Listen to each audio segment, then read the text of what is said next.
This is the first in a series of short online lectures that I'd really like you to all engage with. There are some important ideas that I'm talking about in these lectures that I would like to see reflected in you. Here are some rather humorous or slightly humorous reasons that are being put forward as to why schools need to think about integrating technology. They might seem frivolous at first, but essentially what they're saying is that technology plays a really significant role in the life worlds of children in this country today and in other countries. So it would seem really silly if schools didn't acknowledge the tools and devices and the things that children use in their out-of-school worlds. Researchers and governments around the world make some quite large claims about why digital technologies or ICT should be centre stage in schools. The first of these relates to the way our world is changing as a direct result of how far technology permeates so many different aspects of life, including particularly the world of work. There are very few jobs today and into the future where some knowledge of and capabilities in using ICT isn't required. And one of the primary functions of schools is to prepare our students for the world of work. So it makes sense that schools engage with technology or use technology so that students are prepared for a world of employment that is heavily reliant on or influenced by digital technologies. This sentiment is really enshrined in the Melbourne Declaration on Educational Goals for Young Australians, which is a high-level policy document that sets directions for all of the state and territory education systems. So it reflects the economic drivers as to why schools should be engaging with technology. Schools are often seen as a problem or a cause for concern rather than something that we celebrate.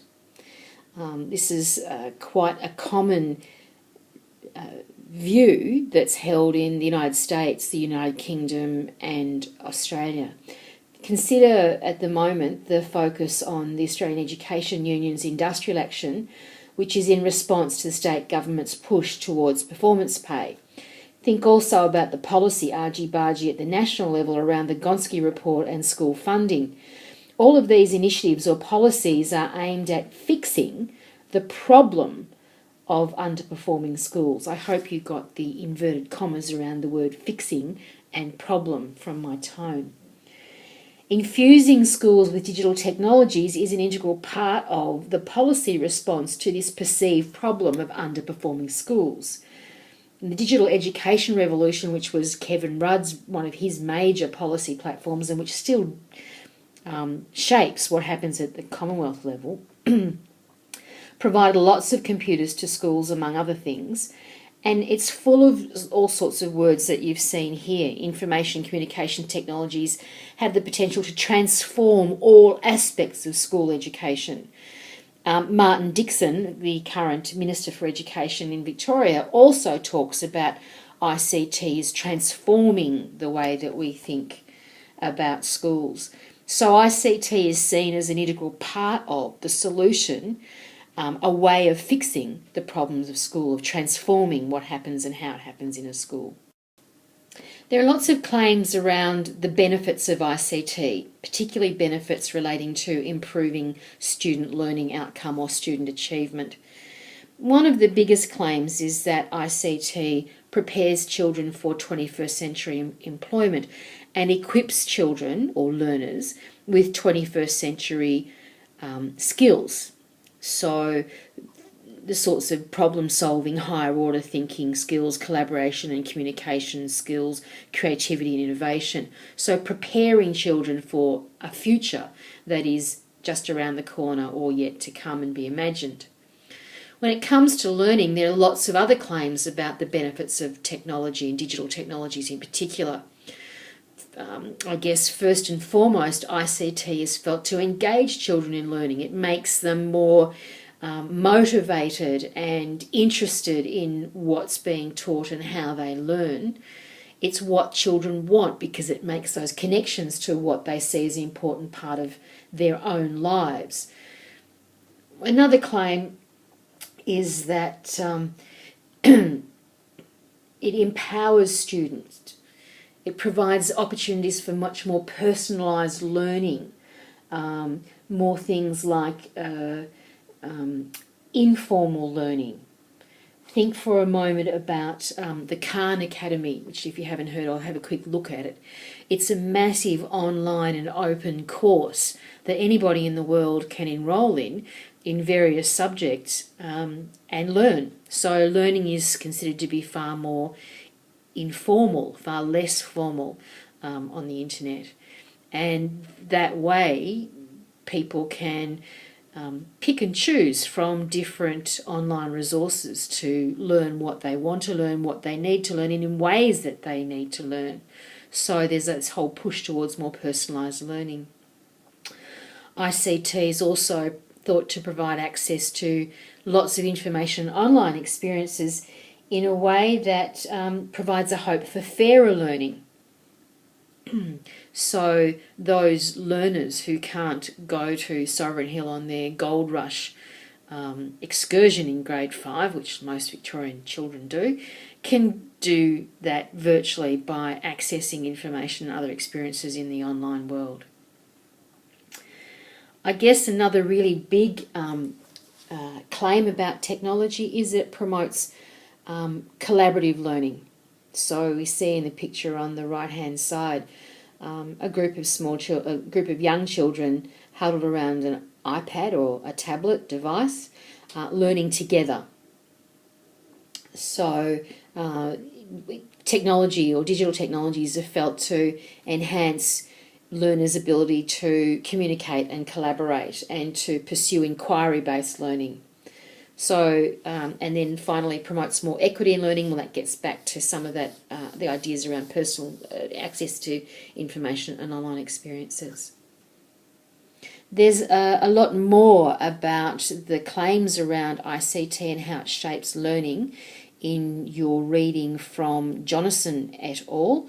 And we'll talk a little bit more about ICT and learning in some of the next couple of mini lectures.